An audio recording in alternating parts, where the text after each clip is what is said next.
ça m'intéresse spécialement parce que ça va m'enrichir. Parce que les membres de la bande de ce qu'on appelait le gang des barbares, pour beaucoup, ont le même âge que les lycéens auxquels je vais parler.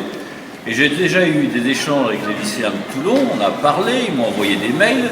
Il y a même une fille qui m'a envoyé un roman écrit complètement en langage des cités, c'était à crever de rire tellement c'était drôle. Donc pour moi, c'est un enrichissement et c'est un voyage anthropologique. Déjà, c'est une rencontre avec des lecteurs. Moi, je ne considère pas que les lycéens sont des lecteurs différents des autres. Sans faire du tout de flagornerie, il y a une certaine chose dans la jeunesse. Je ne connais pas beaucoup de jeunes gens, j'en rencontre seulement là, à cette occasion-là. Il y a une certaine forme d'intensité dans les sentiments, dans la manière de prendre les choses. On sent qu'il peut y avoir un engagement dans la lecture qu'il n'y a peut-être plus après, ou en tout cas différemment. On déteste, on aime, mais il y a une forme d'engagement. On attend d'un livre, enfin, dans une certaine mesure, en tout cas moi c'est en tout cas le souvenir qu'ils ont réveillé chez moi, de mes lectures on va dire de 16 ans, 17 ans, c'est vraiment un âge très propice à la lecture, et de cette forme, oui, on attend d'un livre davantage, je crois, que après, peut-être, on en a beaucoup lu, ou on a arrêté de lire, ce qui arrive à beaucoup d'étudiants qui arrêtent de lire après leur formation, et du coup la perception est différente. Et c'est très différent par exemple des salons, où il arrive assez rarement que des gens vous posent des questions, mais c'est très rare, hein, les gens en général viennent faire signer le livre et puis sont timides.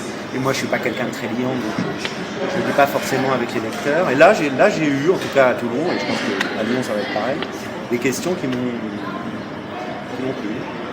Ou en tout cas qui m'ont fait réfléchir. Voilà. Non. Franchement, je leur souhaite du courage, hein, parce que bon, il y a de bons livres cette année, je trouve, dans la sélection, mais lire 15 livres, voilà, pas forcément des livres qu'on aurait envie de lire, mais ça peut être intéressant, voilà, parce que c'est la surprise de la sélection. Par contre, rencontrer des écrivains, peut-être que ça m'aurait intéressé.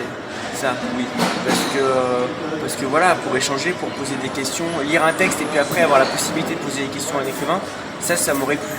Parce qu'on ne peut pas poser des questions à Victor Hugo a priori, hein, à moins de faire un truc de spiritisme.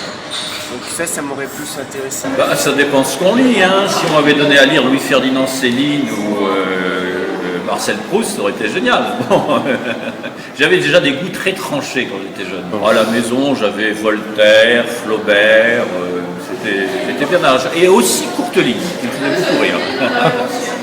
Et Pierre Loti me faisait rêver.